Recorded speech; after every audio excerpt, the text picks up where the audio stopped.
Good morning and welcome. My name is Risa Eldon and I'm here on behalf of House, and I'm here with Scott, Tom, and David, who are legal experts and going to run through best practices for you to do right now during this time. I'm going to give everyone a little bit of time to join and get started, and I will introduce our team today.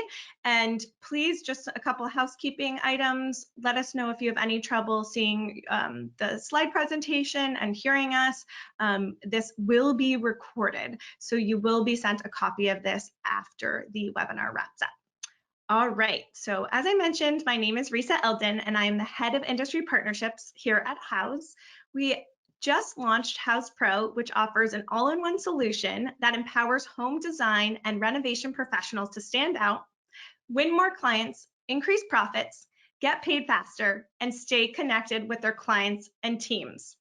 And I am very grateful that I am joined here by Tom Jardim and Scott Salmon, who are legal attorneys based out of New Jersey and handle all sorts of employment-related work, both for employers and employees. They focus right now on how COVID-19 is affecting businesses, as well as guiding their clients through the stimulus packages being passed by the government. And I know from our resilience series that we've launched here, you have all asked us for this webinar. So we are so grateful for our team of experts here kind of gathering all the information so quickly and really addressing your concerns and all of the rules and the regulations with the new grants and loans that are being rolled out.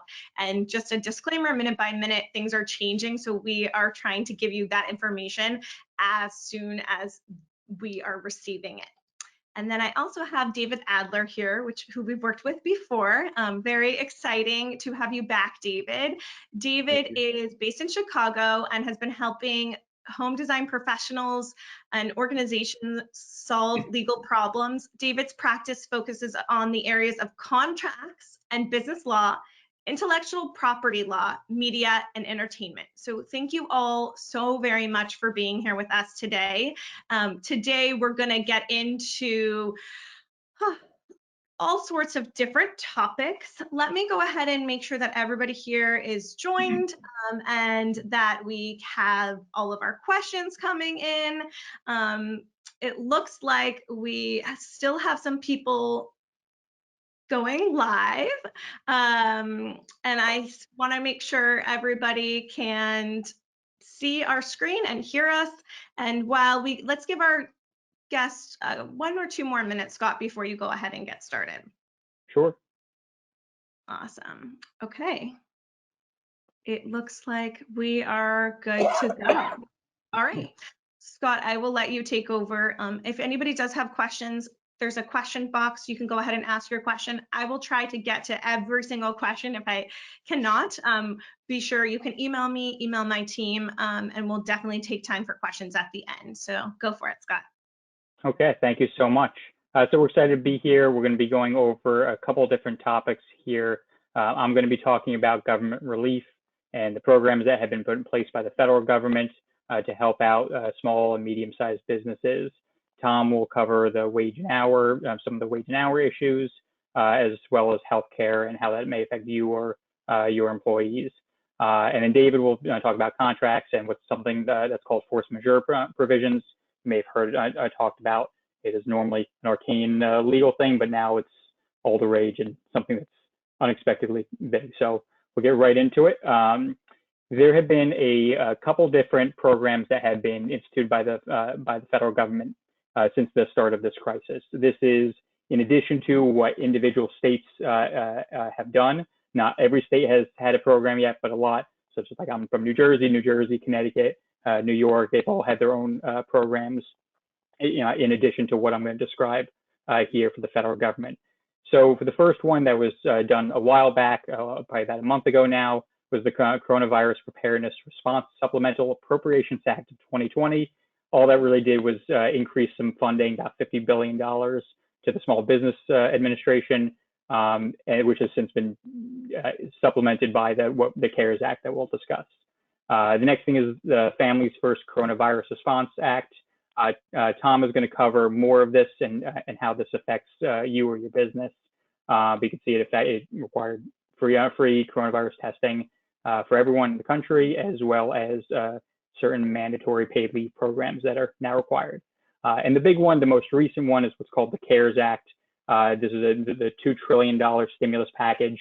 We're going to go through each of these points here of all the programs that it's created and supplemented: the Economic Injury Disaster Loan Program, the Paycheck Protection Program.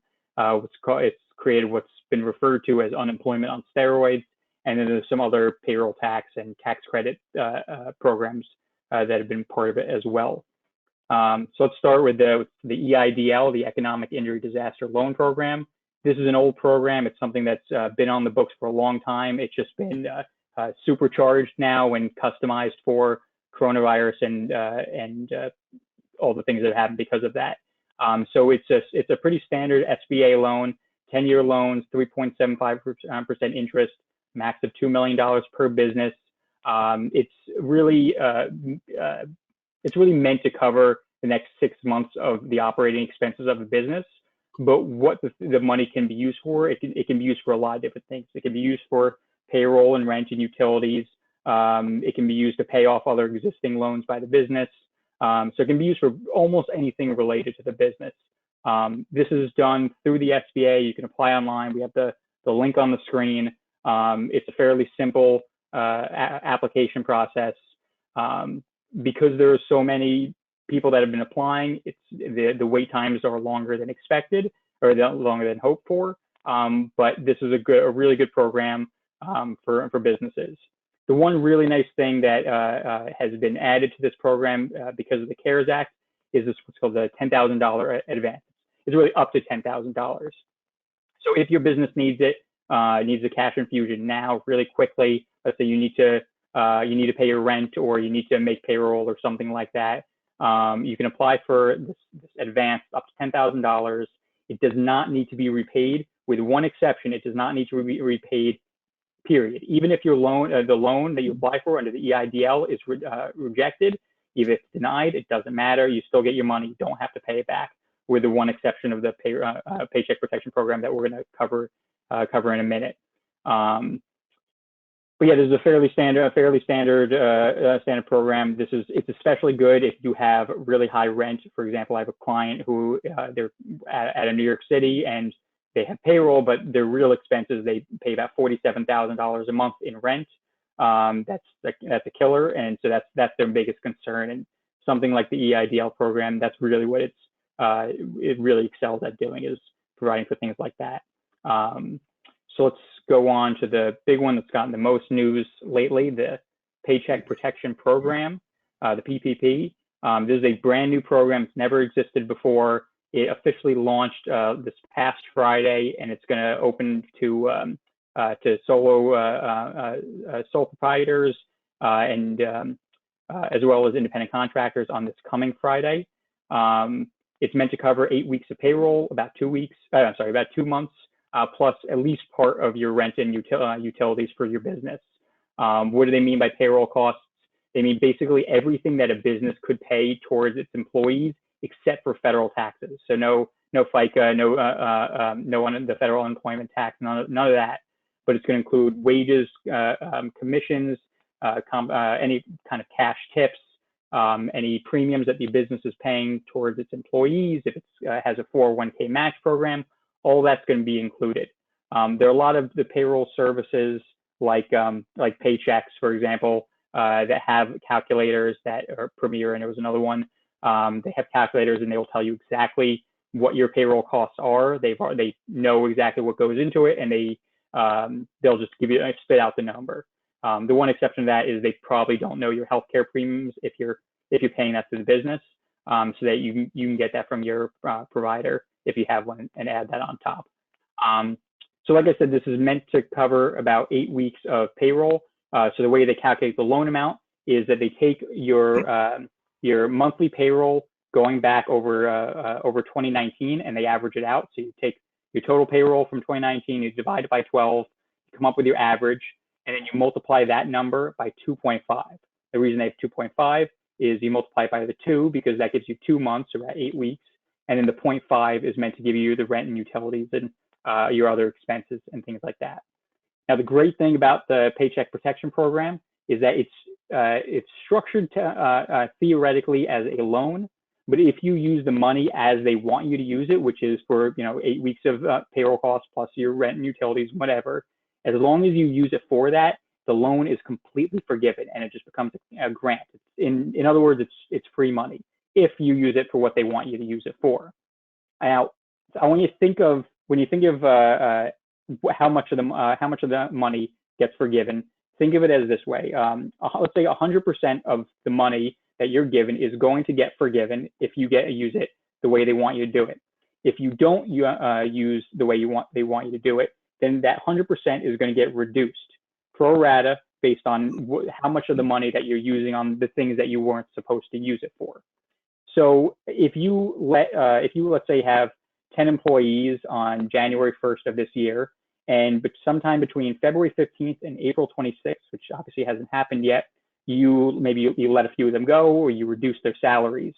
As long as by June 30th, you bring them back and you start paying them for the 8 weeks, or you start paying them, you raise their salaries back up to what they were supposed to be, you're going to get them the loans forgiven. If let's say you have the 10 employees and you only bring back 9 of them, for example, and you bring back the 9 of them to their full salaries, then that one employee that you are not bringing back, their share of those monthly payroll costs is going to get reduced from the forgiveness amount. There's a lot more to this. And I expect a lot of questions about this, so we'll move on. But this is obviously the most popular. I'll ask you a really quick question here. A question came in is, will Scott discuss this in terms of sole props for those of us who don't have payroll? Sure. So yeah, we can discuss that. So the way it works is if you pay yourself as a W-2 employee, then it's just going to look exactly how I just described, except your payroll is the only payroll there. If you're an independent contractor or you pay yourself through 1099 or however you do it like that, then they're going to take a look at what your draw of the business is. If let's say you're just taking all of the profits of the business, you pay your rent, you pay your utilities, and you're taking everything else, then they're going to consider that effectively your payroll costs minus whatever you're going to end up pay for your federal taxes, the federal tax share of it. So it's pretty simple. It in a lot of ways can be even more straightforward if that's the case, but it really depends on whether or not you're paying yourself as a W-2 employee or as a 1099. That's where it can get a little bit more complicated if you're doing it 1099, just because some people use their business accounts to pay for their, frankly, their personal expenses, or maybe they're leaving money in the bank account, and so those situations are going to be a little more complicated. But when you're applying through your bank, they'll be able to help go through the numbers with you and figure out what exactly effectively what your payroll would be. So I hope that answers the question. Then another question here. Our company started on January 1st with employees, so we don't have a long back end of payroll costs for PPP. Will this penalize us? I'm sorry, can you repeat it one more time? Yeah, our company started on January 1st with employees, so we don't have a long backlog of payroll costs for PPP. Will this penalize us? So if your business just started, well, first of all, the cutoff for when a business has to have started to qualify at all is February 15th. So if you started on, let's say, January 1st, there's a different calculation for how they come up with what your payroll is going to be. They're mainly going to look at what you were paying, what your payroll was between January 1st and February 15th, and they're going to extrapolate based on that to estimate what your payroll costs are. If that's the case, if you are not in business through at least let's say February 15th, 2019, so the 12 months before they're starting the period here, if you weren't in business prior to then, you're really going to need to work individually with your bank to calculate what your estimated payroll costs are going to be. And so the last part about this is, unlike the EIDL program, because the SBA realistically knows it's not possible for them to handle all of the people who are applying for this. Last I heard, there were like close to, I think, 200,000 businesses already that have applied for this. Because they realized that they were not going to be able to do that, they've essentially deputized almost every bank in the country and almost every lender to help administer this. And you may have seen the news that this has been, for lack of a better word, a nightmare for a lot of these banks to try and figure out how exactly they're gonna run this program. Some of the banks, like I know Chase has really struggled to do this. Citi has really struggled. Bank of America has been very good. Wells Fargo was delayed in when they started off, but they then got shut down because of they were being punished for their fake account scandal. But it's, as of this morning, it sounds like they should be accepting applications again. If you work with a small bank, a community bank, that is your best bet. You're in luck because they've been more successful at getting the applications in. I don't believe at this point any business has actually received their money yet, just because the program's so new. But there have been a lot of businesses that have had their applications accepted at this point. One of the big concerns, and my last point on this, one of the big concerns with the program was that the money was going to run out. Congress had dedicated about $350 billion to this program. And so there was some concern originally. I know Bank of America had processed like $60 billion in applications on the first day alone. But the Senate, Schumer and McConnell, have come out and said that they plan on injecting another $250 billion into the program, and that they're going to keep funding it until everyone gets the money that they're applying for. So that concern, at least of them running out of money, isn't really an issue any longer. So that relieves some of the pressure here. Like I said, I'm sure there'll be. Would you have a timeline around servicing these loans? Have loans been processed and fulfilled yet? So that is a great answer to that question. Yes, yeah. Realistically, I don't expect businesses to start getting money until I'll say at a minimum probably 2 weeks from now. Probably if they're applying now, probably 3 weeks from now. That's my guess for when the money's going to start to go through. But I'll put an asterisk on that, in that this is the bill was signed into law the Friday before last. The applications started being accepted on Friday. Things are moving incredibly fast and are changing literally minute by minute. So it's very possible that they start getting money out before then. But realistically, I wouldn't expect money before 2 weeks from now if you're just starting to apply now. And then last question here, until there's a slew of questions, but I'll let you continue. Sure. If you hired a new employee to replace an employee that left, is that covered if their start date fell in the middle of the given dates? Does that make sense? Yeah. So they don't. The banks and the SBA don't care. They don't need to know the names of the employees. If someone's replacing someone, then certainly if it's at the same salary, then it's not going to be a problem at all. If they are making if they're making either more or less, then you should make sure the bank knows when you're filing your application.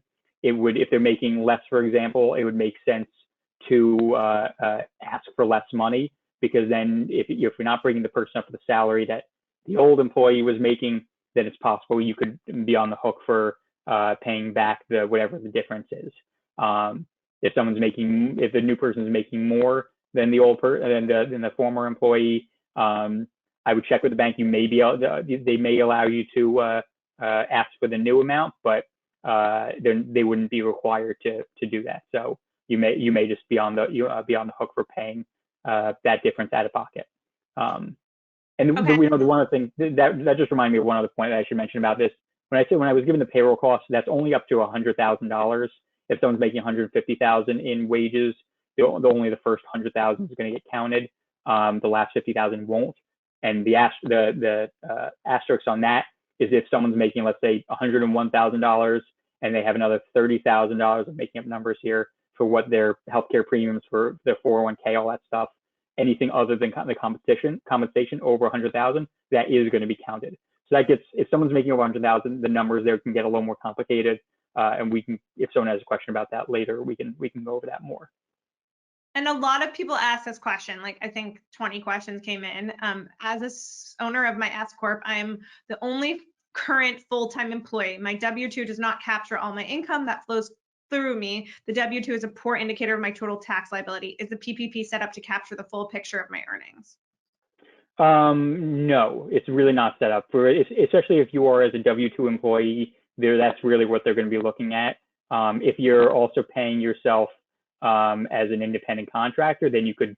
This is fairly theoretical because a lot of this stuff has not the guidelines have not been specifically laid out by the SBA yet. But theoretically, under the bill, what you would do then is you'd file for your business as a W-2 employee, and then you'd file separately as an independent contractor for the difference. But some of that is a very specific scenario, and I don't think I know that the SBA has not given specific guidance on that, but that should be how I would expect that that's how it's going to work based on the way the law is written. Okay, sorry, I promise this is the last question. That's okay. We've been paying our employees out of savings and not letting anyone go. Will our PPP be forgiven as well? That's a good question. Wait, I'm sorry, can you repeat it one more time? Yeah, we've been paying our employees out of our savings and we haven't let anybody go. Or will the PPP be forgiven as well? The PPP will be forgiven. Yeah, so that won't affect the PPP money, the money that you get through the program, because it's really meant to pay for the next 8 weeks. So if you've been paying your employees for the last several weeks, that's great. It's going to make things easier for you in that you don't have to hire anyone back, you don't have to restore anyone to their salaries, and frankly, that's where a lot of businesses are. I don't want to say a lot of businesses, but that's where some businesses are going to get into trouble or have a hard time. So if you've been paying them, it's going to be much easier for you to get the money forgiven. Got it. Okay, I'll let you go. Okay. So now to go on to the unemployment on steroids. That's a phrase that Chuck Schumer has used. I think it's pretty apt for what they're doing. This is in addition to your individual state may have its own base programs. They may guarantee a certain base salary if you file for unemployment. But for federally, they're requiring that the states pay an additional up to $600 per week for 4 months to people who file for unemployment. That means that if you are making under $75,000 a year, you're going to get 100% of your salary paid for by unemployment, plus, like I said, that state-based salary. So you could be making additional money if you're making under $75,000. To make over $75,000, then depending on how much you receive, you'll receive more of it than you normally would have, but it's not going to be 100%. The other big change of this is that this is extending to gig workers, it's extending to freelancers, to people who have been furloughed, which means that they're still receiving their healthcare benefits from their employer, or maybe their 401k match or something like that, but they're just not receiving pay. It's going to extend to them as well. And it also extends to people who just have had their hours reduced. So if normally they work 40 hours a week, but now because of what's going on, there's not enough work to go around, and so you cut them down to, let's say, 10 hours of work a week, they can file for unemployment for that 30-hour difference. So that's a huge benefit for people that are applying for unemployment. And then the last thing, you may have heard about this, the direct payments. Everyone that makes under $99,000 a year is going to get a direct cash payment of up to $1,200. If you make under $75,000, there's a phase out from between $75,000 and $99,000, where I think it's like reduced by 4 cents for every extra dollar you make or something like that.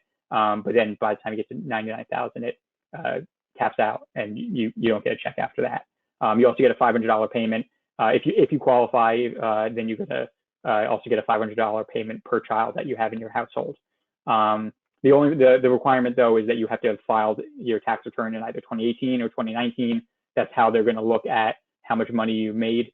So if you haven't filed your 2019 taxes yet, and let's say in 2018 you made $74,000, but in 2019 you made $100,000, then you should hold off on filing your tax return at least until you get your check in the next few weeks, because otherwise you wouldn't be eligible to get the money.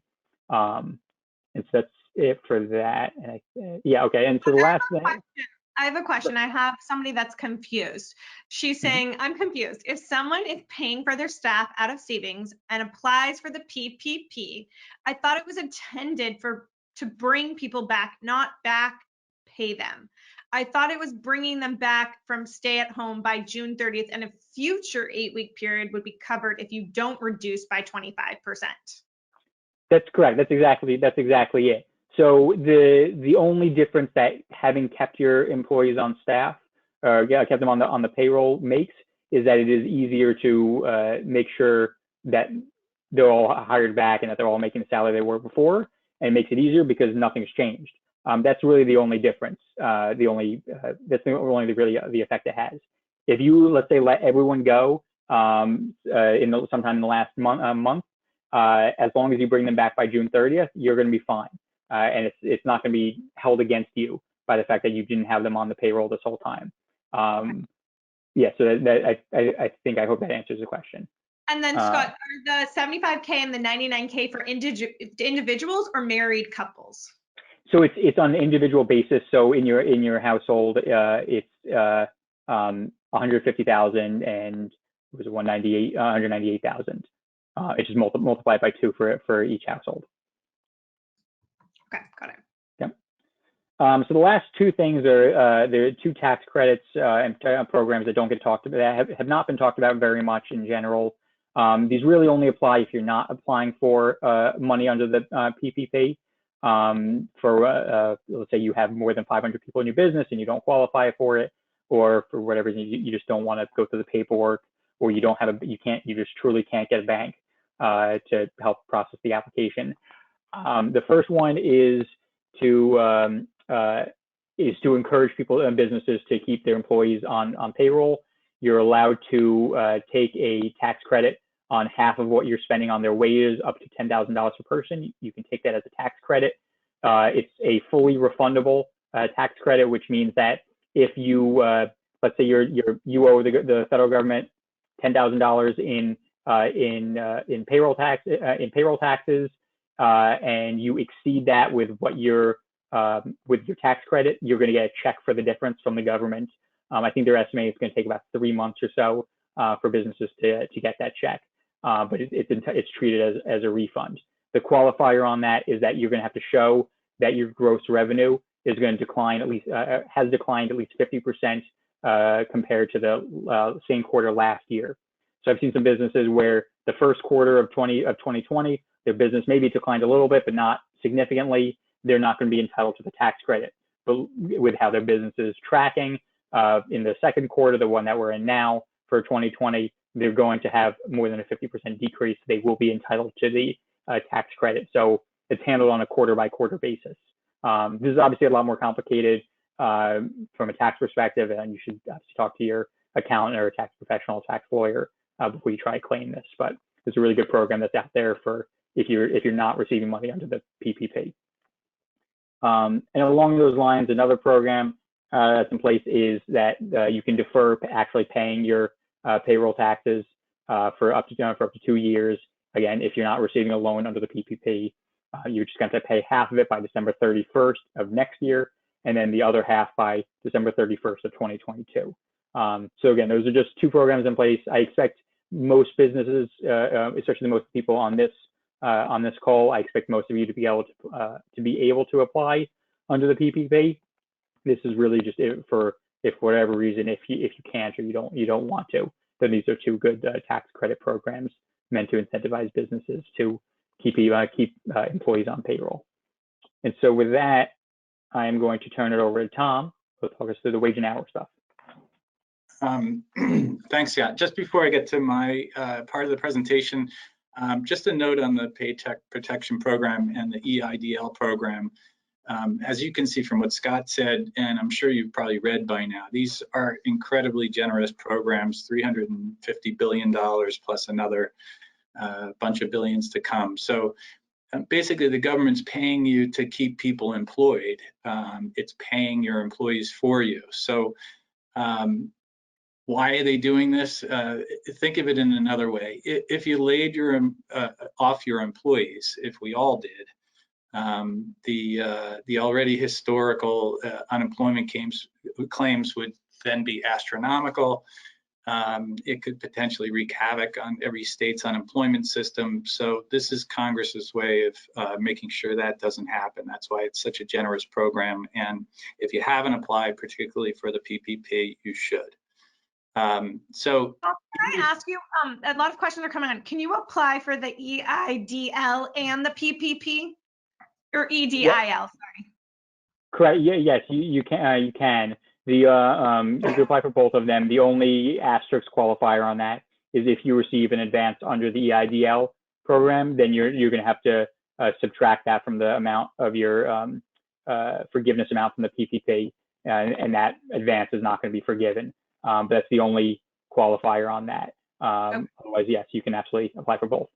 And then can an unemployed business owner apply for unemployment for themselves if they don't pay themselves? That actually is very state specific. So I live in New Jersey. In New Jersey, that's not permitted unless the business is dissolved or chapter 11 or something else. So that very much depends on which state you live in.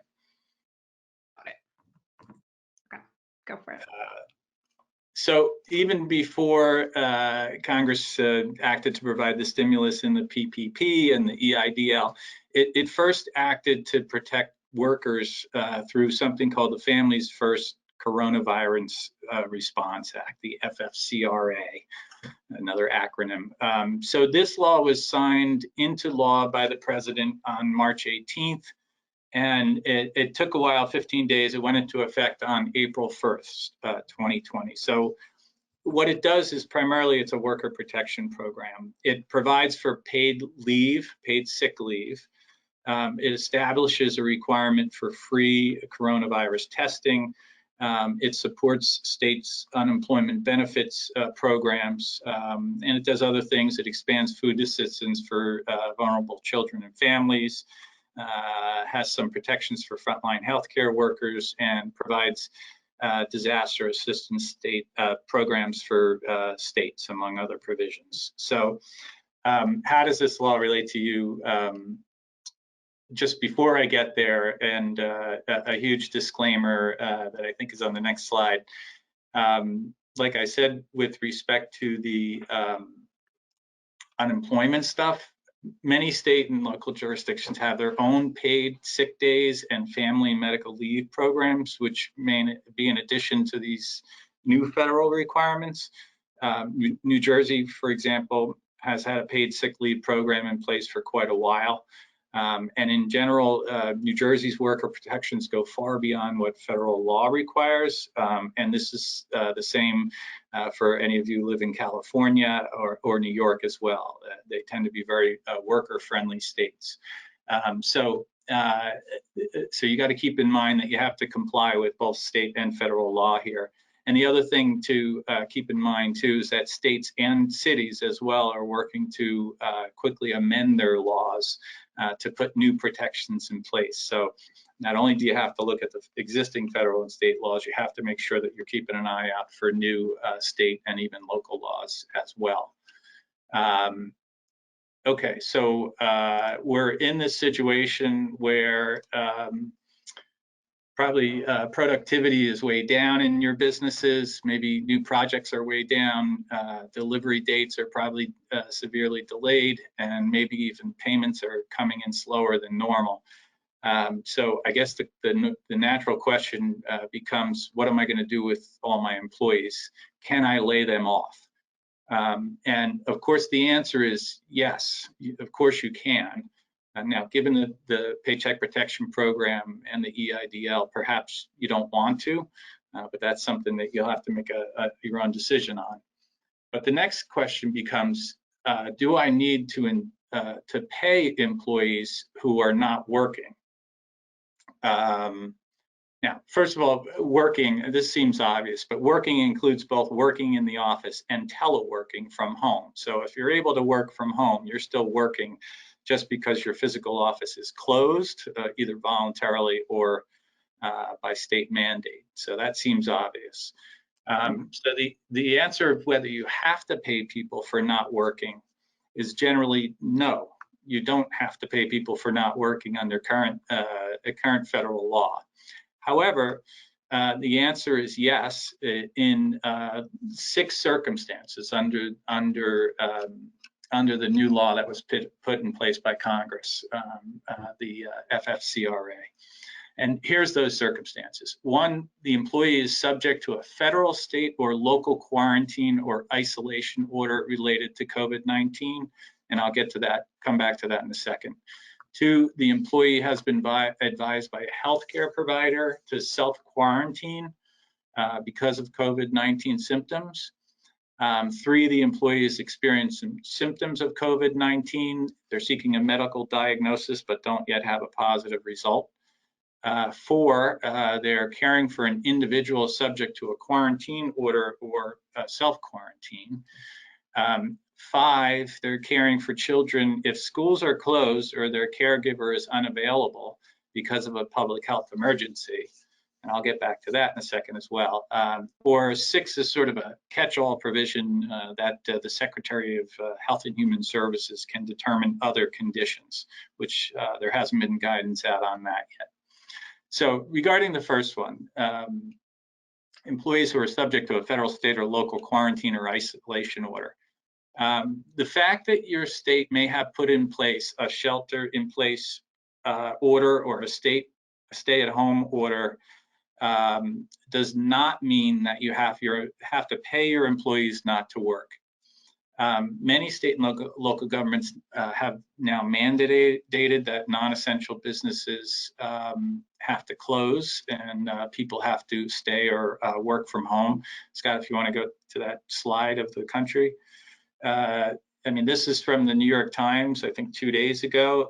These are the states now that have statewide bans on non-essential businesses, allowing them to be open to the public. Certainly when this bill was drafted and then adopted, it was a lot less states that had these required orders in place. These are the states now. So the official guidance from the U.S. Department of Labor says, and I hope you don't mind if I read this, if your employer closes after the FFCRA's effective date, that's April 1st, you will not get paid sick leave or expanded family medical leave, but you may be eligible for unemployment insurance benefits. This is true whether the employer closes your work site for lack of business or because it was required to close pursuant to federal, state, or local directive. So if any of those above circumstances apply, any of those 6 circumstances apply, you do have to provide paid leave. Now, I think it's important to talk about the 5th one that I mentioned, caring for children if schools are closed or their caregiver is unavailable. Again, this law was drafted in probably early to mid-March, and it was not at all typical at the time that schools were closed. Now I think it's probably the rare case in our country that any schools are open. So I don't think Congress really thought that one through when this law passed.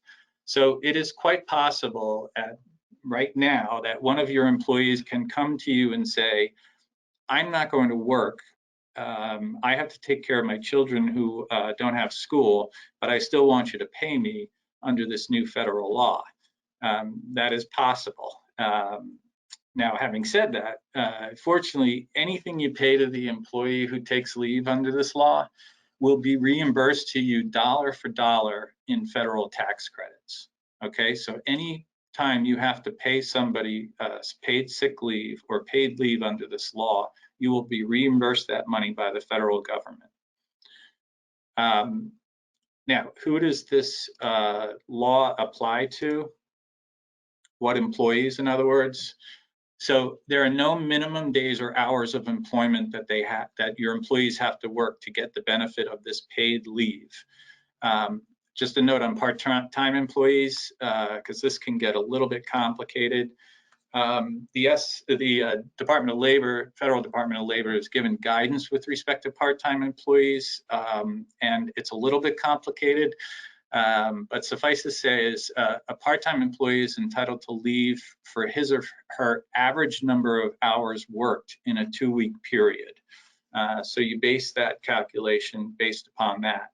If the normal hours scheduled are unknown, or if the employee's part-time schedule varies, you may use a 6-month average to calculate the average daily hours. So they can take, part-time employees can take sick leave for this number of hours per day up to a 2-week period, and may take expanded federal family and medical leave for that same number of hours per day up to 10 weeks after that.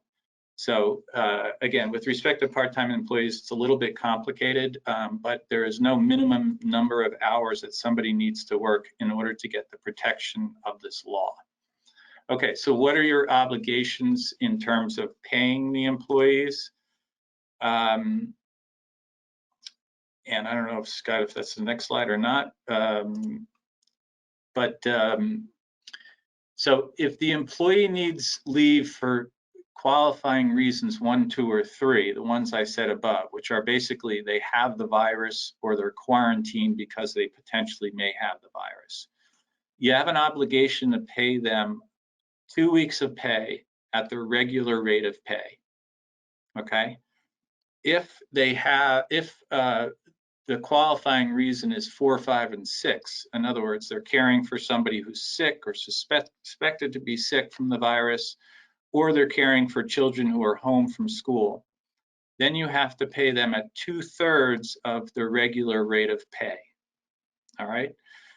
Under all of these circumstances, the pay is capped at $511 per day, and this is national, $511 per day, and $5,110 in the aggregate for qualifying reasons 1, 2, and 3.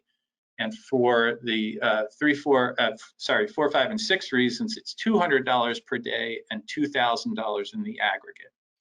I don't know if I need to go over that, but essentially it's for people who are sick, they get the full amount of $511 a day. If you're taking care of somebody sick or your children are at home, then it's $200 a day. Scott, if you want to go to the next slide. Stay on that slide if you would. So just like the current FMLA, Family Medical Leave Act, and leave laws generally, you can require your employees to apply whatever paid time off or vacation time they've built up against their FFCR leave. A caveat again on that, just with respect to state laws, some state laws don't allow you to do that. And also some of you may have contracts with employees that might prohibit that. So you'd need to check that first. But you can require your employees to use paid vacation time or paid time off generally against FFCRA leave. So as Tom was saying, yes, generally speaking, you can require your employees to use your paid time off. If you haven't, this is a little bit state dependent. Federally, the answer is generally yes, a little bit state dependent. So I would check your local laws first. So let's move on now to unemployment a little bit. We talked a little bit about unemployment before. There are a number of scenarios in which your employees can claim unemployment, even if they are still on the payroll, even if they're still working for you. So we have a list here of some of those qualifiers, some of the things that would entitle them to claim unemployment. For example, if you reduce their hours, I think I mentioned this before, if they normally work 40 hours a week and now they've been reduced to 10 hours a week, they can claim unemployment for anything for the 30 hours in between. If you were either required or voluntarily closed, they can apply for unemployment. If their doctor has said that they need to stay home or that they cannot work, they can file for unemployment in that scenario as well. It's same as although I should note that if the employee already has coronavirus and they can't work, they should apply for sick leave first before they start to claim unemployment. The same as if they became sick on the job, or they contracted coronavirus while working for you, and they should also use their sick leave and apply for disability for workers' compensation. So we'll go to the next slide here, which covers what I just said about also being eligible for workers' compensation. Yeah, and the last point here is that if they can't work because a relative is sick or has symptoms of it, then they can use their sick leave, apply for family medical leave, and then eventually, if they still need to at that point, claim unemployment, they're entitled to do so. So now let's go from the wage and hour issues to the health benefits. The question, is coronavirus testing covered by our group healthcare plan? If your business has a group healthcare plan, before the Families First Act, it would have been insurance plan dependent. It would have every state, every single plan would have been was different. But one of the requirements under the Families First Act was that all group healthcare plans have to, or they're required to cover coronavirus testing, and they have to do it for free. They can't charge for that.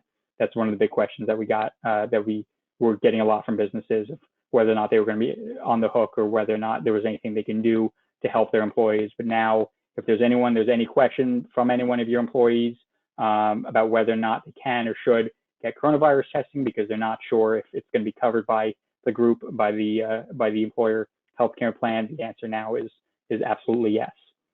And this is an interesting question about whether or not, if your business is closed, whether or not your employees are still entitled to group healthcare plan. It's to group healthcare coverage. It's not quite so straightforward. Just in general, it's going to depend on your healthcare plan. There are a lot of healthcare plans out there that require that employees be actively working, and they actively work for a certain period of time, or they are no longer entitled to coverage. If that happens, then you're going to have to send out, you're going to have to cover them for as long as you're required, but then you're going to have to send a COBRA notice so that person can receive their healthcare benefits. So if your employees are no longer working, you should check with your individual, with your group provider if you have one, and find out and make sure that everyone's still going to get covered. I know they're in a number of instances, the healthcare providers are covering, the businesses are covering the healthcare premiums, and later on, once businesses reopen, they will eventually deduct what they've paid out in advance from their employees to be made whole. But so it's going to depend on your individual business. That goes along with this next point about if the employees are not working, if they can't work, let's say the business has to shut down and the employees can't work remotely and they can't pay their share of the healthcare premiums. Generally speaking, if they can't pay their premiums, then the healthcare coverage is going to stop. And so it's really important in those situations to be mindful of what's going on with your employees and whether or not it's possible that to keep them from losing their healthcare coverage. Like I said, the business may need to front the premium costs and then get reimbursed later from the employees, but you should definitely talk with your carrier and your provider if that is at all a concern. So with that, I'm going to hand it over to David now, who can walk us through any contracts that your business might currently have. Hey, I just want to interrupt. Can you guys hear me now? Yes. Tom, I had such a good presentation. You guys missed it. It was much better than the Scots. Don't worry. If you guys want to stay with us a little bit longer, we will probably go over our hour. David still has a lot to cover. I have so many questions. We can all hear each other now. I do think there's also a glitch going on with webinar software. Don't worry, guys. We will get you all of this information. We know how important it is. David, I'll let you take over, and then we'll get to questions. For what it's worth, I had all the right things clicked, so sorry about that. Yeah, technology is wonderful. Thank you, Risa. And just a very quick preface. I think Scott and Tom both did a great job covering some really interesting issues. I think some issues that are bubbling up really, really fast. So the fact that they can give the incredible perspective they've been able to give speaks to the depth of their knowledge in this area, which is extremely recent. And a lot of what they talked about was sort of helping businesses, helping all of you out there maintain your business. Now we're going to switch gears a little bit. And one of the issues that comes up or has been coming up for me from my clients is sort of this issue around force majeure. And, without kind of any other preface to it, I'm just going to dive right in. As Scott mentioned at the beginning of the webinar, force majeure is a very arcane term. It basically translates to superior force. In some countries like Canada, force majeure is actually a statutory remedy for contracts. And kind of how it arises in the current context is that force majeure is a concept that allows a party to seek to be excused from performing their obligations under a contract. So what somebody's saying is, there has been some intervening force here that is preventing me from performing my obligations under the contract, right? And generally speaking, one of the first things you learn in law school is that contracts are honored in either the performance or the breach. What does that mean? That means either a party performs their obligations or they pay damages to the other side because they didn't perform their obligations. So force majeure is one of these principles that's used to possibly excuse somebody from performing their obligations, hopefully absolving them of that damages liability. Why are we seeing it so much today? Well, obviously the global pandemic, the shutdown in business, the shutdown in commercial activity, it's touching every single aspect of society, of life, and people are literally unable, to do anything normal anymore. So all of these contractual obligations out there, they still exist. They don't care that we're all quarantined at home, right? So now this force majeure thing has kind of come to the forefront, and everybody's, well, what is it? How does it apply? Can I use it to, to get out of my lease? Can I get it, can I use it to not pay these contractors? That sort of thing. So generally speaking, what I'm going to tell you today is very general overview. Every state is different. Depending on where you are, if you have a concern about force majeure issue, you should certainly consult a lawyer in your state.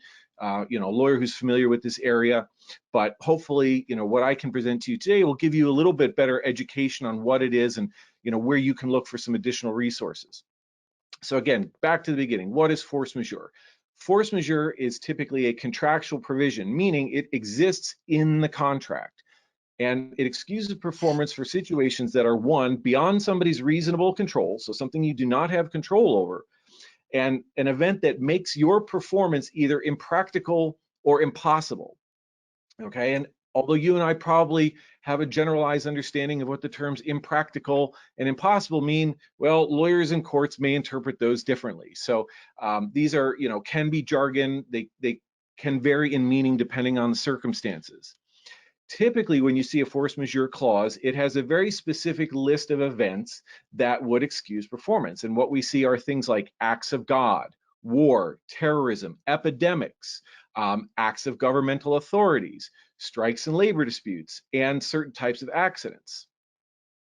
Now, what's interesting is that most courts will construe a force majeure clause very, very strictly. So this is one of those cases where if it's not listed in the force majeure clause, you certainly run the risk of not being able to claim, the ability to use force majeure to absolve yourself of your obligation. So that's the very I guess narrow construction of it. The flip side of that is when you have sort of more generalized language like epidemics or acts of governmental authorities.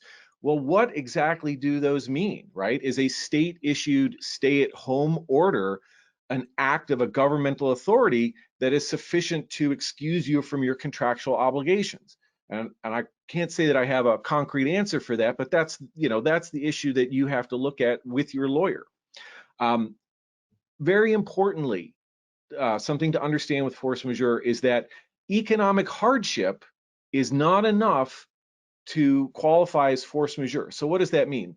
Well, let's say because of this stay-at-home order, furniture that you've ordered or materials that you've ordered are delayed, okay? And now you're paying, shipping costs, additional insurance costs. Maybe the price of labor has gone up, okay? So now you're looking at, something that's going to cost you a lot more, potentially, let's say exponentially more than it did originally. Can that increased cost to you be a reason to claim force majeure? Probably not. Okay, economic hardship in and of itself is not enough to rise to the level of force majeure. Another thing to keep in mind is because force majeure is typically within the contract concept, you're subject to other provisions in that contract, most often notice. So the notice provision of contract will also apply to whether or not and how you invoke a force majeure clause if you can. It's just something to keep in mind. Lastly, question, is there a common law force majeure?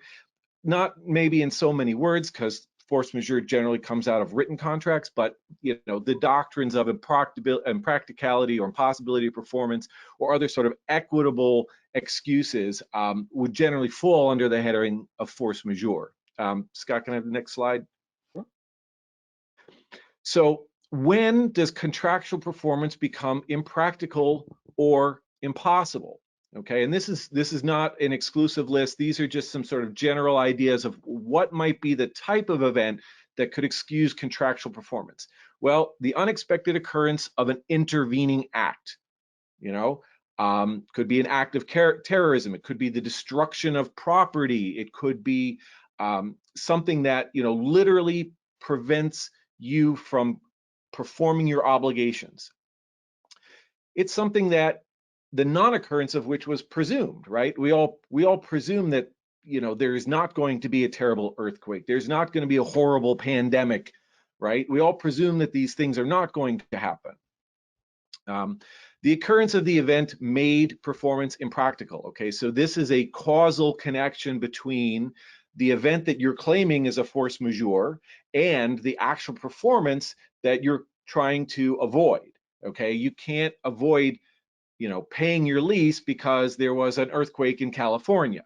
Okay, that might be a force majeure event in California, but, you know, not New York or Illinois. Okay, another part of impractical or impossible performance is that contractual duties may only be suspended during the occurrence of the event. What does this mean? This is like we push pause on the relationship. And even though there's something that's preventing you from performing right now, this event may dissipate. You know, this may go away, and in time, you may be able to resume performing your obligations. Okay, so that's something else to keep in mind. This doesn't mean that you just kind of wipe your hands and walk away. This might mean simply that we've hit pause on the relationship. Another condition to claiming impracticality or impossibility of performance is the fact that you cannot create the event that leads to the condition. Okay, so you might imagine a situation. Maybe you're in a new construction project, a design build event. Because of your actions, construction is now stalled, or maybe construction is prohibited, or something that you have done is creating this event that is preventing you from performing further.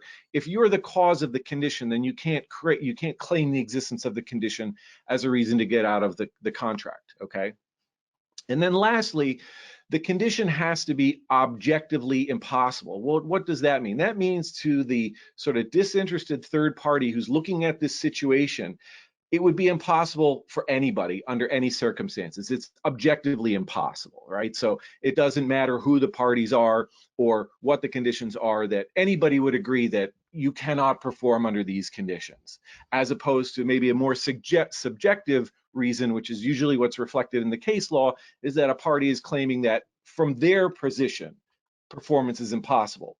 And again, in order for impossibility to be a viable theory, it has to be objectively impossible. Next slide, please. David, I have a really quick question there. Can my client invoke force majeure to nullify my contract with them if I do not have a force majeure clause in my contract? Well, if you have a contract, the first point of review is always the contract itself. So sometimes you might see force majeure language under a different heading or kind of in a different section, right? It kind of takes different forms.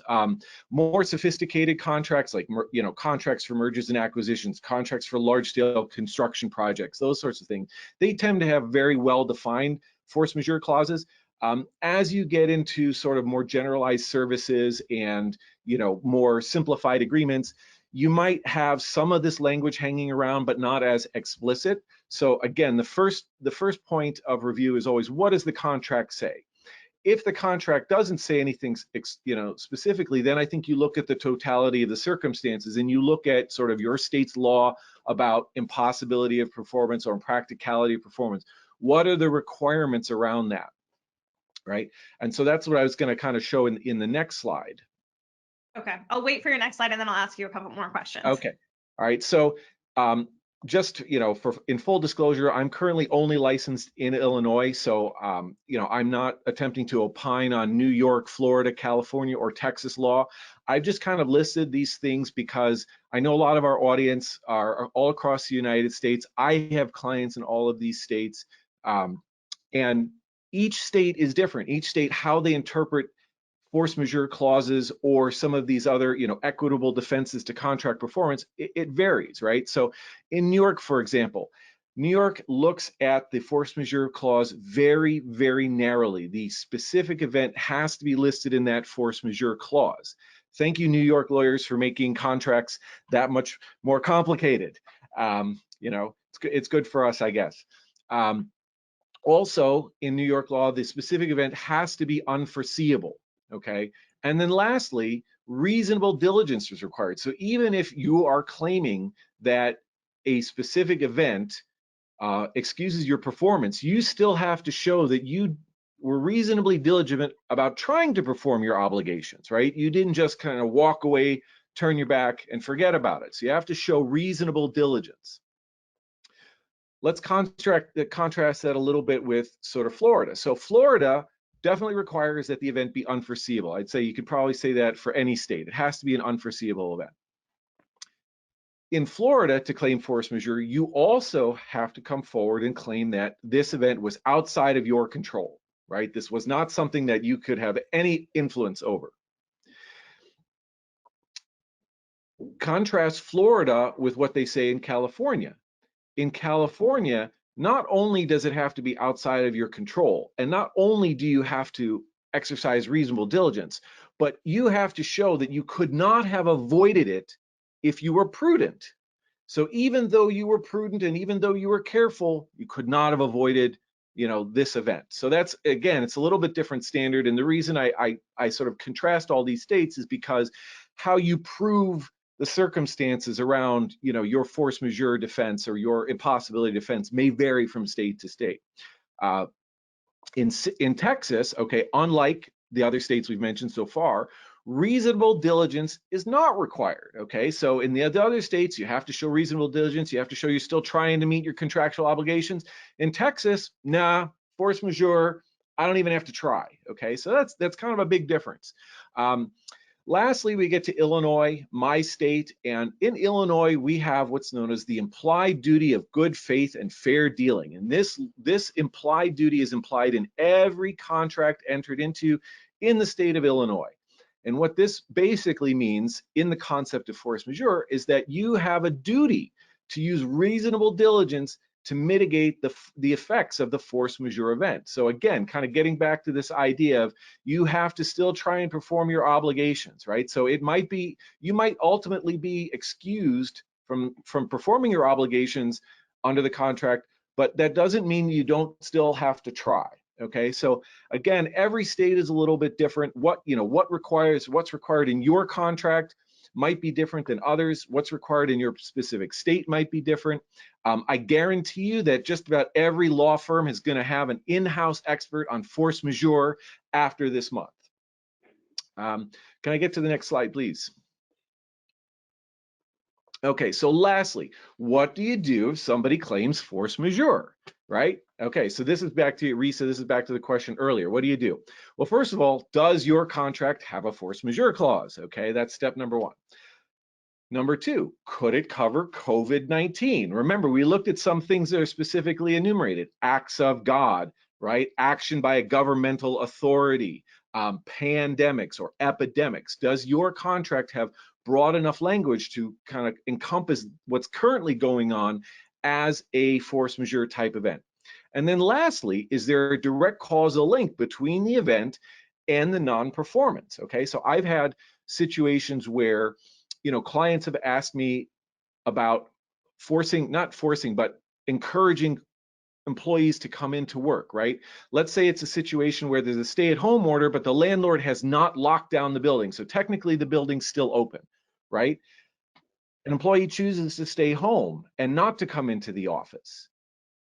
And maybe an employee is the wrong example. Maybe it's an independent contractor. Maybe this is a flooring contractor or a plumber or an electrician, right? And they're saying, hey, I can't come to work because there is, this stay-at-home order or the self-quarantine order, right? And is there a direct link between that and the reason that they don't want to perform their contract? I'm not saying there is or there isn't. I'm just saying that this is how the analysis would go. So how should you respond? What do you do if somebody sends you a force majeure notice? Okay, first of all, write back to them and say, okay, I understand you're claiming force majeure. This is what I need to know.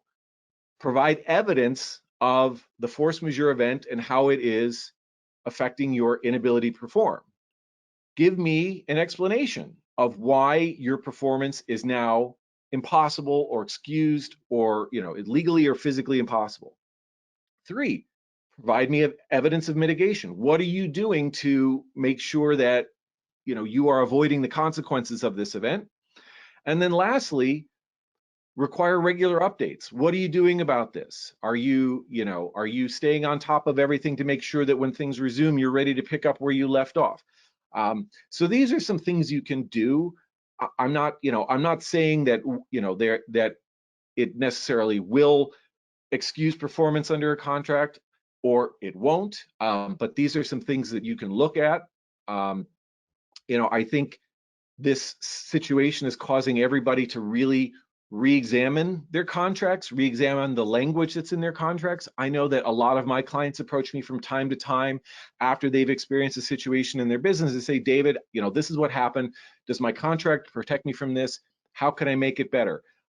Does your contract have a force majeure clause?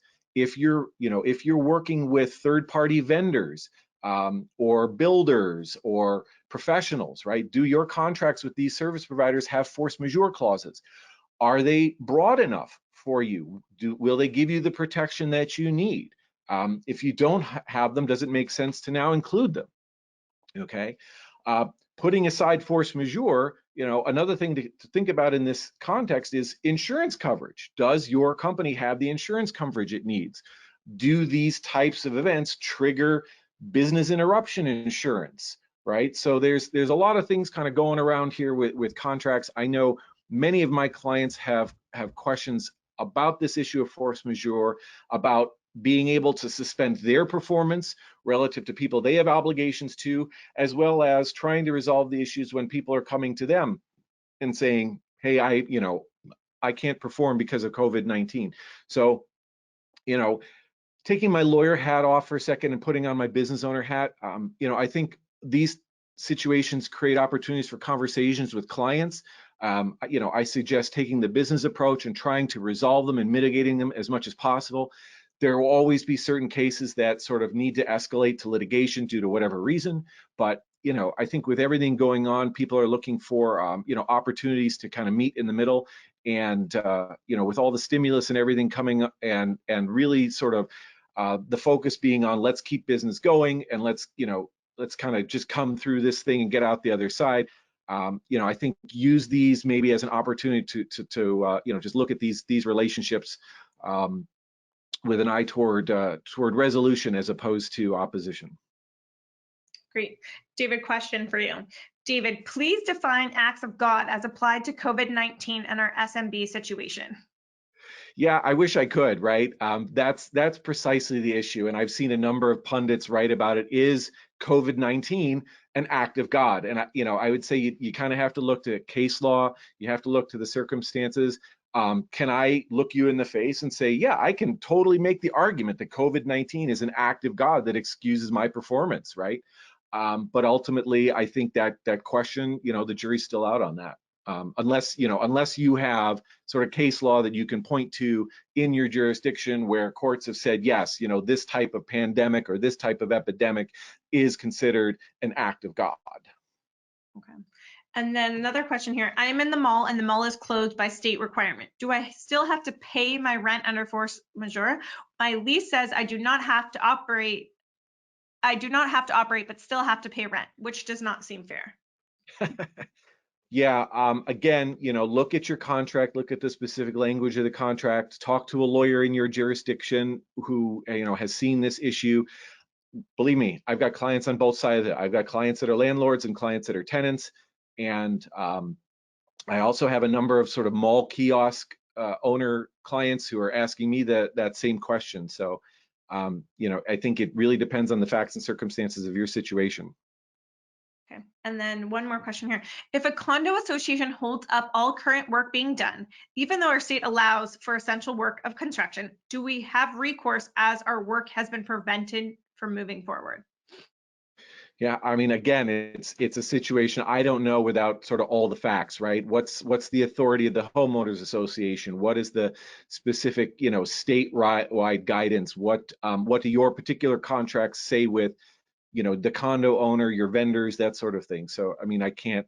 It's certainly worth investigating, but without more information, you know, I really don't know. Okay, and then here, last question. Does this language, this is from your first slide, I think, does this language need to be in the signed contract between the business and the client/customer, or is it implied and still available as a valid measure? So there is impossibility or practicability or practicality of performance is what's known as an equitable remedy. So, right, so there may always be kind of this equitable defense under the circumstances.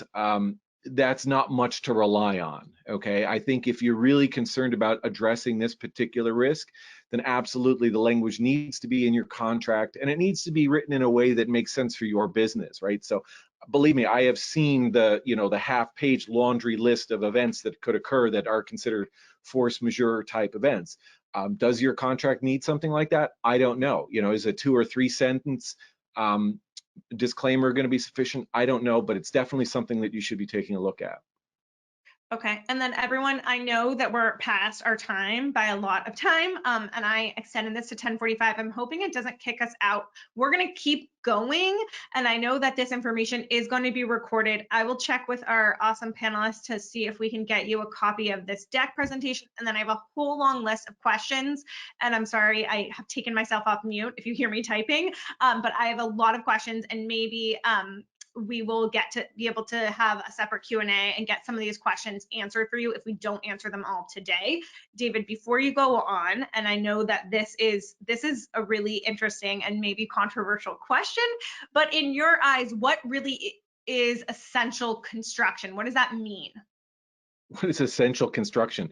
Yeah. You know, again, you have to look at your particular state, your particular jurisdiction, right?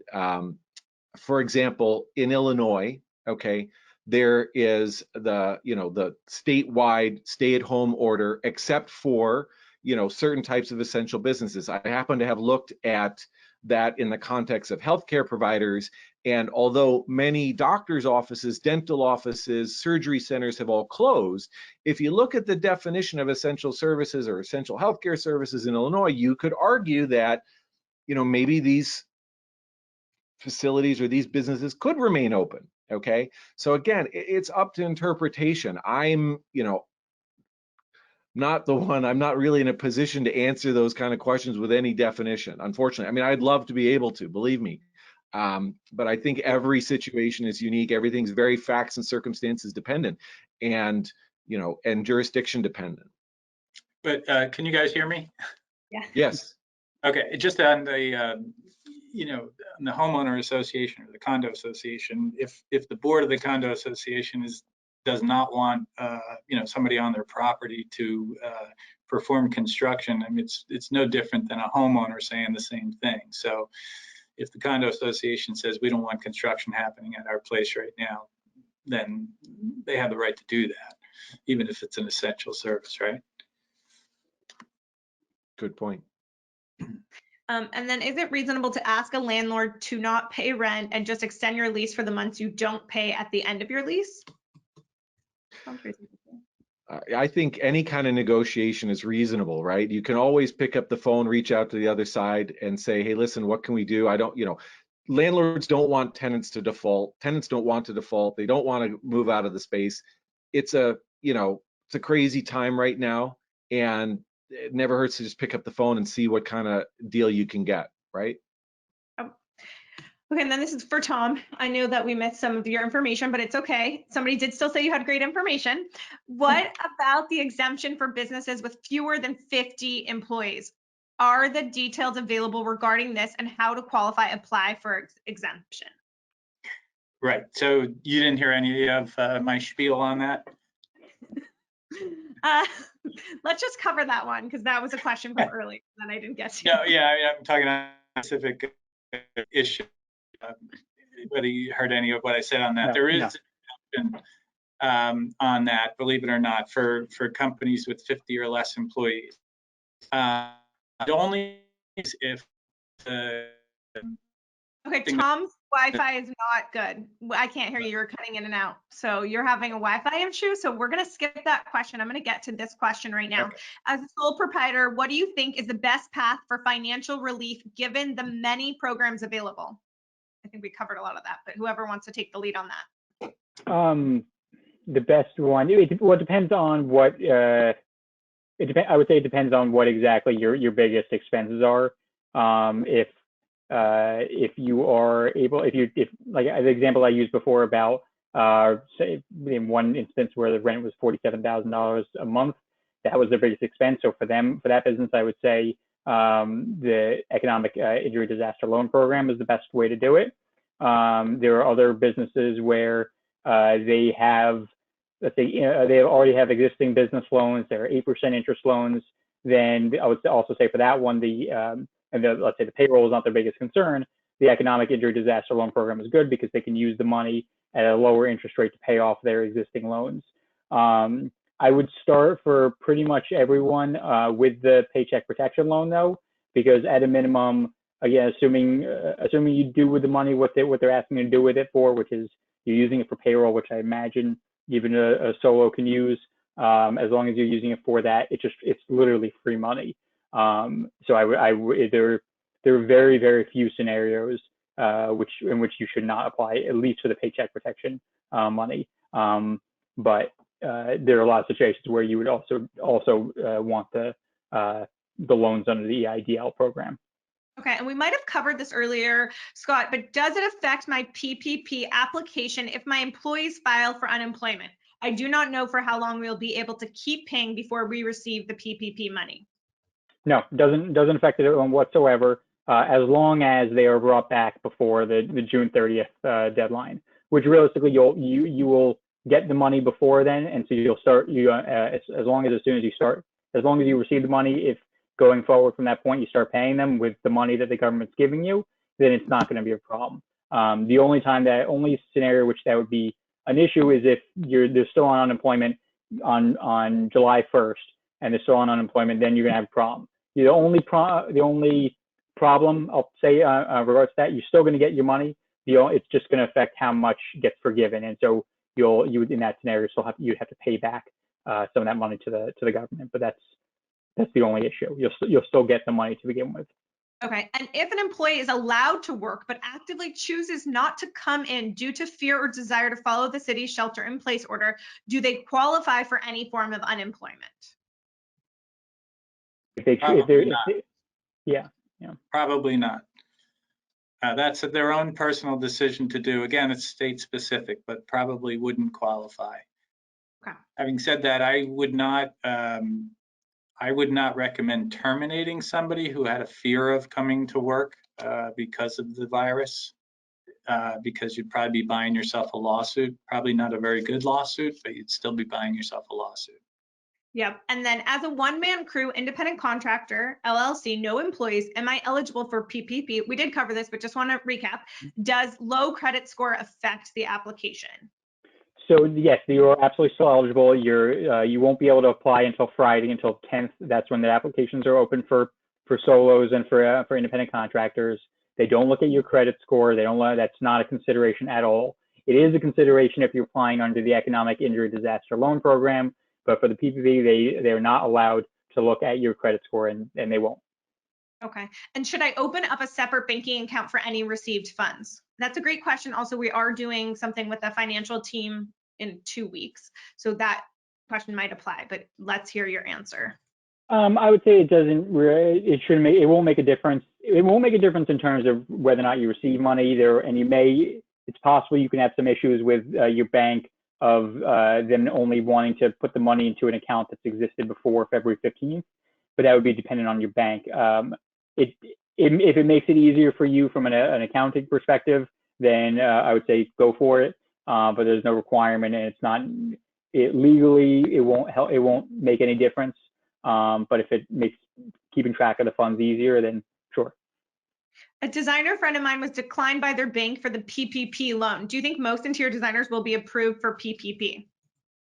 So it's not dependent at all on your what industry you're in. I don't know why. I don't know what bank or why the person was denied. If I had to guess, it was probably because they were either not already they're a new customer to the bank, or, for example, Bank of America, for the first 2 days of the program, they were only accepting applications not only from people who were existing customers of Bank of America, but you also had to have a line of credit, a Bank of America credit card, some sort of product from them to qualify or to apply. So there were a lot of people who had been Bank of America customers for 30 years. They had millions of dollars going through the bank, but they still weren't eligible to apply because of those restrictions. At least with Bank of America, those restrictions have been lifted. So if that's the specific bank here, then they should just reapply because it's been lifted. It was Bank of America. That's what she said. I win. You're good at your job. Does the PPP program help you pay for car insurance or liability and workers' comp insurance for construction contractors? So it can be used for, that's an interesting question. It could definitely be used for the car insurance and things like that. Workers' comp, I don't know the answer to that. I don't know the answer because there hasn't been specific guidance on that. It'd be mostly because the money hasn't come out yet, and so the SBA is kind of punting on the decisions they don't have to make until the money comes out. I'm not aware of any provision in the law itself that would prohibit you from doing that. The only thing, there are a few specific things that they don't want you using the money for under the law that I can remember that mostly have to do with paying off existing loans or refinancing your existing loans. So if you have to pay back the Paycheck Protection Program money back, it's at a 1% interest rate. They don't want you refinancing your loans under using those terms because that's obviously be very good, and they don't want to give that much of a benefit. So that's the only real restriction that I'm aware of for what you can't use money on related to a business. But I don't want to guarantee that you definitely can, because until the SBA says one way or another for sure, we don't really know. But realistically, I don't see any reason why they would restrict that. Okay. And then if you receive PPP assistance, do you have to maintain the same amount of employees, payroll, et cetera, for 2 years for it to be forgivable? For 2 years, no. You just need the people to be back on the payroll as of June 30th, and you need to pay the 8 weeks of salary to them, or payroll to them. That's really it. Yeah. And if we pay employees for time not worked, should it be categories under a different category like vacation pay is, so it's easier to track? I'm sorry, can you repeat the question? If we pay employees for time not worked, should it be categorized under a different category like vacation pay, so it's easier to track? Well, let me just, if you can hear me. Yeah. One thing about that is, you probably didn't hear me say before, is that you can require your employees to use any paid time off or vacation time against any leave. Right now, that's somewhat state specific, but there's no provision, there's no prohibition under federal law to have that done. So you can apply vacation or leave time against any, FFCRA leave time. Got it. If we are currently paying employees who are staying home, once the PPP money comes through, can it be used to reimburse the company for the wages previously paid? Yes. Yes and no. Yes, it can be used to reimburse, but then you're still going to be on the hook for the next 8 weeks in which they're supposed to be getting paid under this money, with this money. So you can't bring everyone back, pay yourself back, and then not pay them for the following 8 weeks. Well, you can do that, but you'll be on the hook for that money won't be forgiven then. So if you want to take the money, use your savings going forward to continue paying these people, and take the government money and pay yourself back, sure. But in effect, it's half of another, whatever the phrase is. So I don't think I don't know how much sense that makes necessarily, but you could theoretically do that. Okay, I'm gonna take a couple more questions. David, I know you have a hard stop in 2 minutes. Does anybody have any specific questions for David, or do you have any key points to leave us with, David? Key points. Now's a good time to take another look at your contracts. Make sure, and not just your contracts, your overall business processes. I know the interior design industry is getting a lot of guidance, a lot of information, and it's a very resilient industry. So I know a number of my clients have come to me and they're kind of using this downtime to, just kind of look at what's working in their business, where they can improve things. Contracts is always an easy place to, tighten up your business operations. And, I'd say keep looking forward. Somebody said a contracts webinar would be awesome, which we've done with David, so we can share that. I don't know, I'm trying to remember when we did it, but I'm happy to share that with you. Just shoot me over an email. I will make sure that you have all of our contacts information as well. We shared that in the beginning of the slide. And if you guys are okay with it, I would love to share this slide presentation for those of you who asked for it, because there's a lot of information. But let's see if this is a question for David coming in really quickly. No, that's PPP, so not David. Okay, if anybody has any other there are hundreds of comments here. No, that's for Scott. I wish people would just put your names on here and make my life a little bit easier. No, let's see. Oh, would love a contracts webinar. Okay, so everybody wants a contracts webinar. We will try to get that replay going. I'll drop my email and I can send you that. David definitely has given us some great tips and tricks. And if you were here at our first webinar with our designer, Susan Winterseen, that we did, we talked a lot about leveraging this downtime to really focus on your systems and processes. And that is one of the key items that I would be working on if I was you. Yeah. So thank you so much. I'm gonna sign off. Yeah, thank you, Scott, for everything, and thank you, Tom. I really appreciate it, and thanks everybody who came out to watch today. Thanks, House, Ivy, everybody, Risa, do a great job. Thanks for having me. Thank you, David. Thanks, okay, Dave. I'm gonna try to get to a couple more questions. There's so many coming in, and so many that I haven't covered. Okay, let's see. Oh, I'm a sole prop, but I've already applied for the PPP. Do I need to reapply on Friday? So that's going to depend on your bank. I would say some of them. I would say it depends on your bank, and so you should contact them on Friday and see if they still have the copy of it. It's possible that their system is going to reset and essentially they'll only be looking at people going forward. So I would get in contact with the bank if you can on Friday to see if they'll do it. It doesn't hurt you to reapply. The way the banks are handling it, if you let's say file multiple applications, let's say you do that with multiple different banks, they're just going to look at the one that gets processed first, and then everything after that's just going to get wiped. So worst case scenario, just apply again. It shouldn't be a ton of questions and things you have to do. So it shouldn't be too much to reapply if you can't get in touch with the bank. Okay, awesome. And then one question somebody asked is, are credit unions part of those banks that are offered?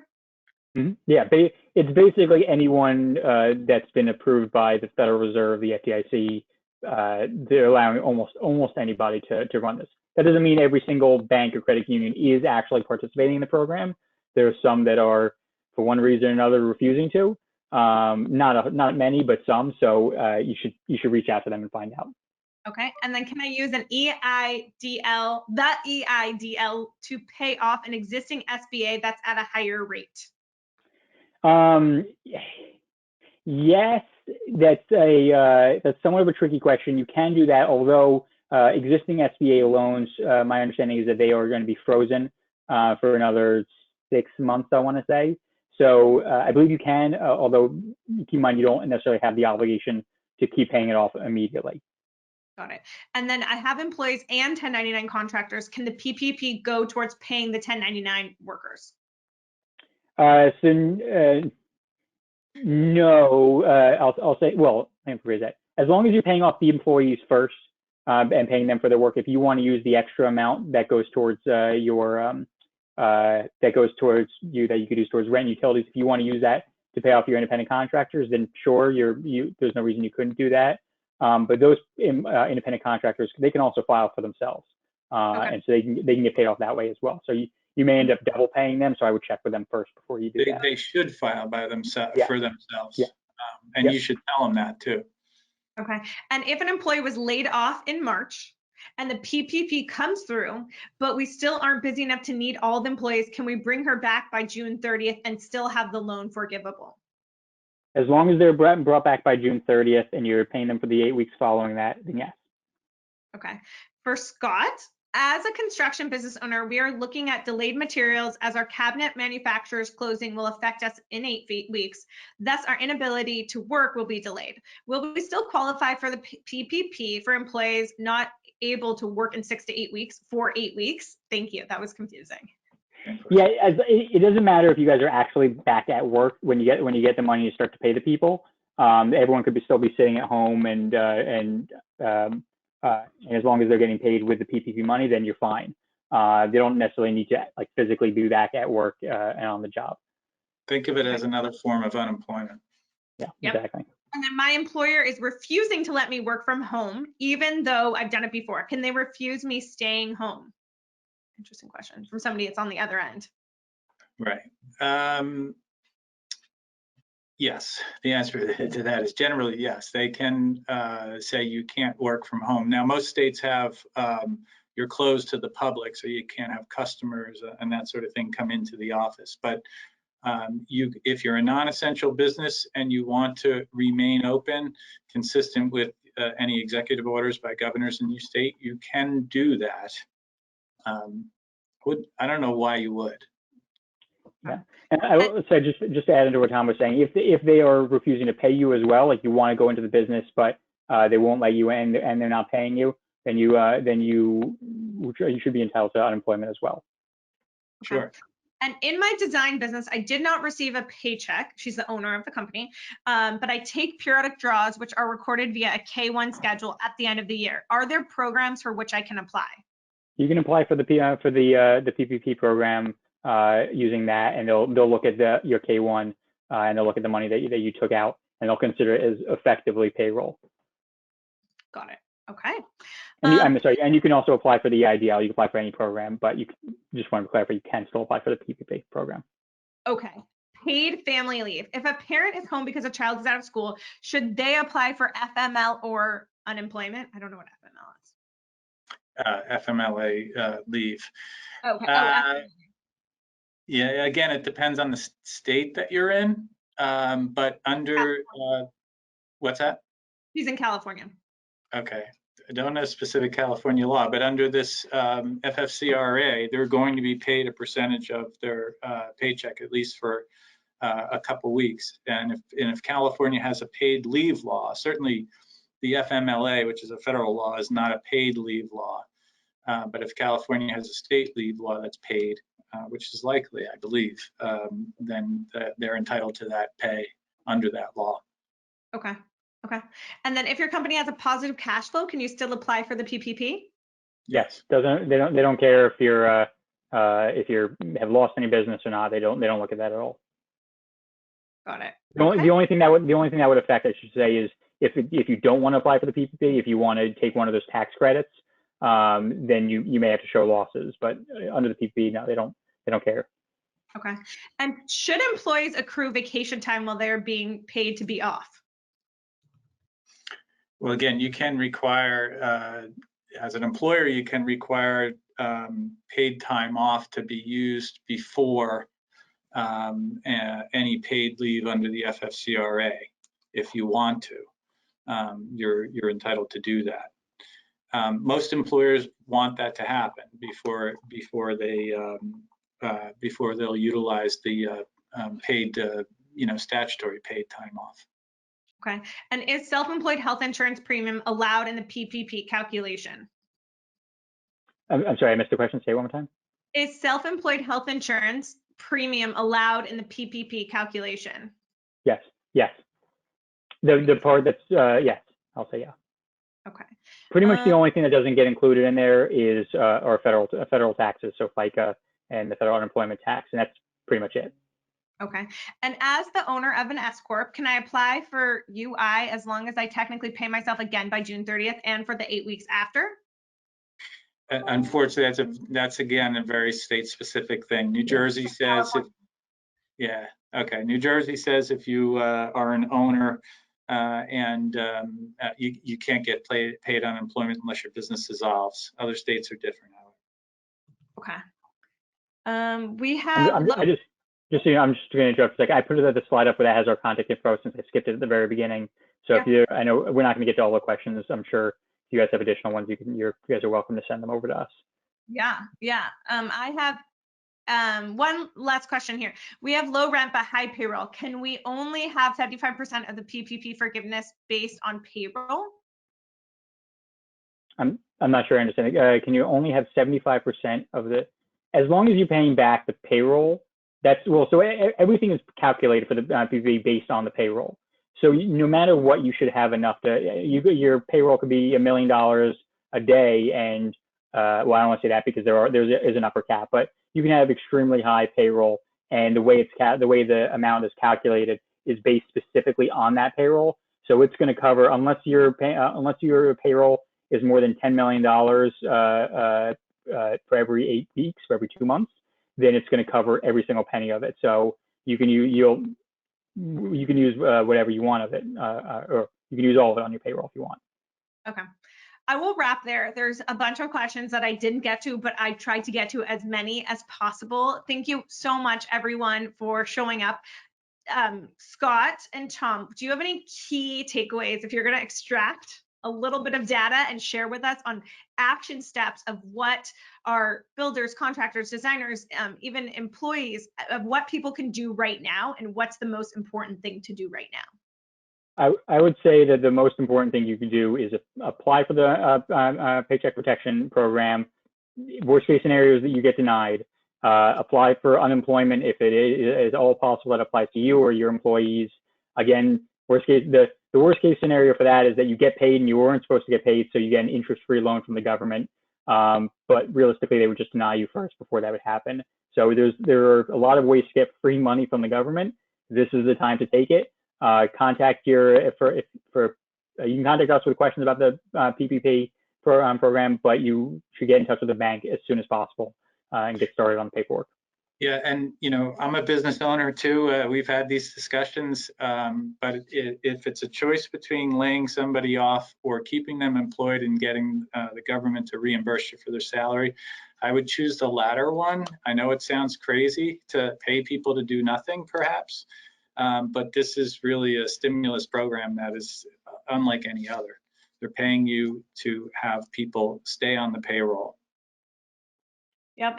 Okay, well, just a reminder, my name is Risa. Thank you so much for joining us. If you do have questions about I was mentioning earlier about our solution to help you kind of work remotely, we know that you're working in a new environment, so please go ahead and contact us. I will go ahead and try to get together a really beefy email. That's the best way I could explain it, with some of your Q&A answered, the slide presentation, key takeaways, and also that link to the webinar with contracts, because I think that's a great thing to hone in on right now. I will drop my email in so that you have it if you have questions.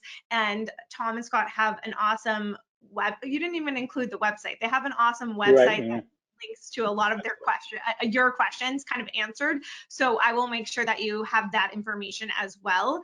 And thank you so much, Tom and Scott, for your time. Scott, technology isn't everybody's friend, We made it through. Thank you. You were awesome. There's really great feedback from everyone. We apologize if you had anything you couldn't hear. We will make sure to send you a recording of this webinar. And best of luck to everybody. Let us know how we can support you through this process. And thank you again, Tom, Scott, and David. No problem. I had an audience of one for a while, but it sounded good to me. I don't know. Thanks, everybody. Have a good day. We'll talk to you soon. Take care.